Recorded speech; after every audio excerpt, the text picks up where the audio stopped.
Oi, pessoal, nesse episódio 7 acontece uma coisa que eu fiquei muito pensativa. No finalzinho, o Sr. Van Gogh fica muito triste com uma pergunta que Camille faz para ele. Vocês vão ver que pergunta é essa. E depois Camille descobre que existem pessoas no mundo que não são bem-vindas. Isso também me deixou muito emocionada. Será que existem mesmo pessoas que não fazem parte desse mundo? Vamos ler agora? Vamos ouvir essa história tão linda do Sr. Van Gogh? Aguardo vocês lá. Sonhos em Amarelo, no Verão, parte 7. Assim como tive vontade de prevenir o Sr. Van Gogh quando falavam mal dele em Arles, e também não o fiz. Mas o Sr. Van Gogh parecia alheio a tudo e de um modo impossível. Como poderia deixar de escutar os comentários maldosos à sua passagem ou de captar os olhares atravessados e as hostilidades cada vez mais assintosas que lhes dirigiam? No entanto, era possível sim. Olhando ali a pintar, absorvido por sua tela, eu sabia que era possível. Reparei no quadro que ele estava pintando. O pintor a caminho do seu trabalho. No começo, eu somente furtava espiadelas pela brecha entre o braço do Sr. Van Gogh e a tela que ele pintava, mas na ocasião já não me preocupava em dissimular minha curiosidade. Postei-me atrás dele, atrevidamente, e fiquei observando o quadro. O Sr. Van Gogh não se interrompeu por isso. Continuou a pintar. No entanto, ele estava caminhando por uma estrada, somente ele e mais ninguém, com sua tela debaixo do braço, a sacola de apetrechos pendurada no ombro, carregava um banquinho numa mão e na outra o cavalete dobrado. Usava seu chapéu de palha amarelo.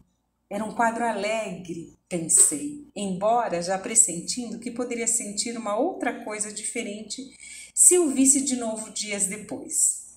Um quadro tão simples, um pintor alegremente indo para o local onde iria pintar, só isso.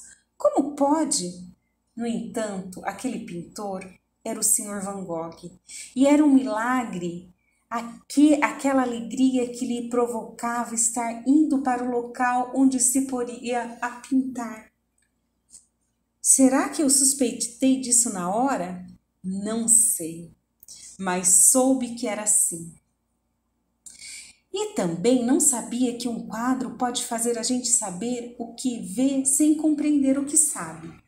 Ocorre que eu estava ficando confuso e consequentemente emudecido na presença dele. Não sabia como começar. Além do mais, havia sempre algo novo com que me intrigar, quando me pegava envolto naquele mundo de quadros. Havia aqueles vasos cheios de girassóis e eu tentava contar as flores de cada quadro. Eram 12, 14, 15 girassóis. Alguns sumiam da noite para o dia. Outros brotavam da tela, abriam-se, murchavam. Como se fosse um canteiro cultivado e tratado diariamente pelo Sr. Van Gogh. Os girassóis dele me fascinavam. Na tela pareciam conversar entre si aos sussurros. Pareciam sorrir ou chorar. Pareciam me chamar pelos olhos. Pareciam jamais ter sido arrancados da terra. Havia também um par de sapatos que eu olhava com prazer. Só os 2 sapatos largados desalinhados no chão. Um par de sapatos gastos, enlameados, de quem percorria os campos o dia inteiro. Sabia que o Sr. Van Gogh estava ali, naquela tela invisível. No dia em que vi aquele quadro pela primeira vez, senti um aperto na garganta, quase uma vontade de chorar que me espantou. Eu me virei para o pintor e disparei. É verdade que você nunca vendeu um quadro sequer? E foi de todas as perguntas que eu vinha aguardando, a única que consegui pôr em palavras. Não era nada do que eu desejaria saber dele ou escutar dele. Era só uma provocação. Estava repetindo algo de ver minha mãe falando e ela, por sua vez, embora afirmasse aquilo e usasse como munição contra meu pai, sabia apenas de ouvir dizer. Fiquei paralisado. Percebi que fizeram uma asnice e tive medo de que ele me enxotasse ferozmente dali. Por outro lado, era bem o que eu merecia.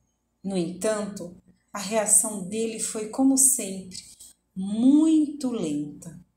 Parou de pintar, pegou o cachimbo, puxou a fumaça e soltou a baforada. Então seu olhar escapou-me, como se olhasse para dentro de si. E eu, habituar a ver aquela figura pintando de todo imóvel diante da tela, e não ver, a não ser sua mão e o senho que se contraía um pouco mais, um pouco menos, assim como a curva de sua testa enquanto ele pintava, e nunca o seu rosto se relaxava de todo. Eu entrava e saía do quarto, examinando-o de soslaio o tempo inteiro. Não conseguia evitar, era quase sempre a mesma pose, a mesma cena. Mesmo isso, o já era um mistério que eu não perdi um instante enquanto pudesse. Sim, não havia como pôr em palavras minhas perguntas, e mesmo assim eu desejava respostas. Mas daquela vez, ele também não me respondeu. Sorriu compungido, com uma tristeza nos olhos que até então eu não conhecera. Sorriu com uma tristeza de quem diz: o mundo não foi feito para alguém como eu. Uma tristeza que me assustou. Nunca havia imaginado que houvesse pessoas a quem o mundo não reconhecia como parte de si.